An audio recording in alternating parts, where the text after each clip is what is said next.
केशेश्वर महादेव काशी में विराजमान। कभी आप लोगों में से कोई गया होगा, स्मरण रखिए, काशी अगर कोई गया। एक होता है शमी का पौधा, एक होता है मंदार का पौधा। मंदार जानते हो सब लोग? बोलो तो जम के। सफेद आंकड़ा भी उसको बोलते हैं, मंदार भी उसको बोलते हैं। मंदार का पौधा और एक होता है शमी का। कहते हैं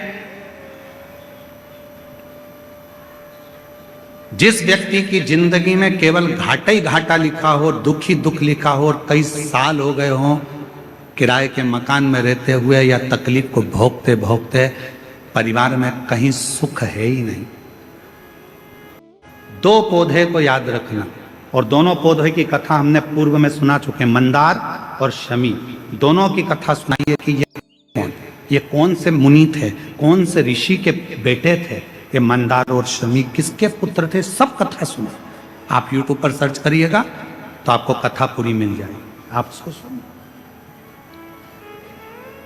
जिसकी जिंदगी में दुख ही दुख लिखा, कष्ट ही कष्ट लिखा, परेशानी ही परेशानी लिखी, तो मंदार और शमी ये दो पौधे ऐसे हैं जो जीवन में सुख प्रदान करते हैं।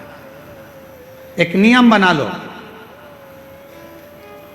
12 महीने शिवरात्रि आती है, हर महीने शिवरात्रि पड़ती है, महीने में 2 बार प्रदोष पड़ती है।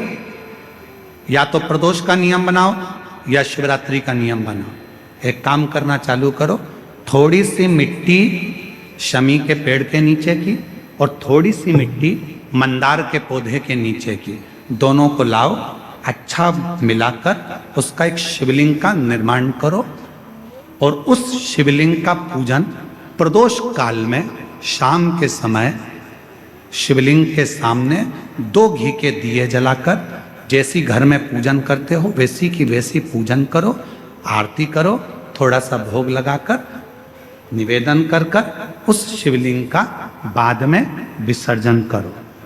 5 या 7 प्रदोष कर लो या 5 या 7 शिवरात्रि कर लो, आपको किसी के आगे हाथ नहीं फैलाना पड़ेगा। मेरा देव अधिदेव महादेव स्वयं भंडार भरना प्रारंभ कर दे, स्वयं शिव भंडार भरेगा। मंदार और शमी के वृक्ष के नीचे का वो फल होता है जो सुख देगा, जो सुख देगा।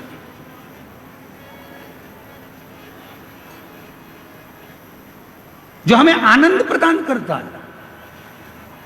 मंदार मतलब आप लोग जानते हो, वो सफेद आंकड़े की जो जड़ होती है, आंकड़ा होता है, उसके छोटे छोटे फूल होते हैं मंदार के, भगवान शंकर को चढ़ते हैं। और शमी की पत्ती तो आप लोग जानते ही हो, शमी का पत्र, इसके पौधे के नीचे और उसके पौधे, इसका वृक्ष और उसके वृक्ष के नीचे की थोड़ी थोड़ी मिट्टी प्रदोष काल में या तो प्रदोष हो या शिवरात्रि हो, दोनों को मिलाकर उसका शिवलिंग बनाकर उसकी आराधना, उसकी अभी हम कथा में एक बड़ा सुंदर व्याख्यान बताएंगे। जब घर में एक बीमार होता है, दूसरा ठीक होता है, दूसरा बीमार होता है, तीसरा ठीक होता है, उसका भी स्मरण इसमें मंदार और शमी के पौधे के नीचे की मिट्टी का वर्णन। हमसे लोग पूछते हैं 1 लोटे जल में क्या है, 1 लोटे जल में ऐसा क्या है, 1 लोटे जल में इतना वैभव कैसे है, 1 लोटे जल में इतना सुख कैसे है, 1 लोटा जल सारी समस्या का हल कैसे हो सकता है, 1 लोटा जल श्री शिवाय नमस्तुभ्यम सारे दुखों को कैसे हर सकता है। आखिर इस मंत्र में, आखिर इस जल में ऐसा होता क्या है। हम कहते हैं हमसे मत पूछो, तुम्हारी जिंदगी में तकलीफ आए तो चढ़ा के देखो, प्रैक्टिकल करके देखो कि तुम्हें उसमें फायदा मिल रहा है कि नहीं मिल रहा है। मेरे बाबा तुम्हारा हाथ पकड़ रहे हैं कि नहीं पकड़ रहे, वो चाहे, वो कृपा करे, वो करुणा करे।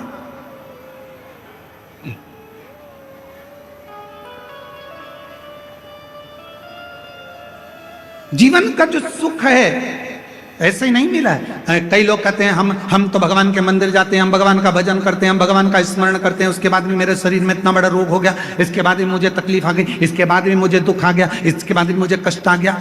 रोना नहीं, दुख मत होना, 1 लोटा जल चढ़ाते रहना। हमारे पूर्व का कोई कर्म होगा, उसको काटना है हमें। हो सकता है और तकलीफ आए, उसको हमें काटना, उसे कष्ट को हमें मिटाना, शिव का नाम लेकर भगवान का भजन कर, स्मरण कर। और ये भजन के बल पर ही जीता जा सकता है। मारो। यदि आप लोगों में से कोई काशी गया होगा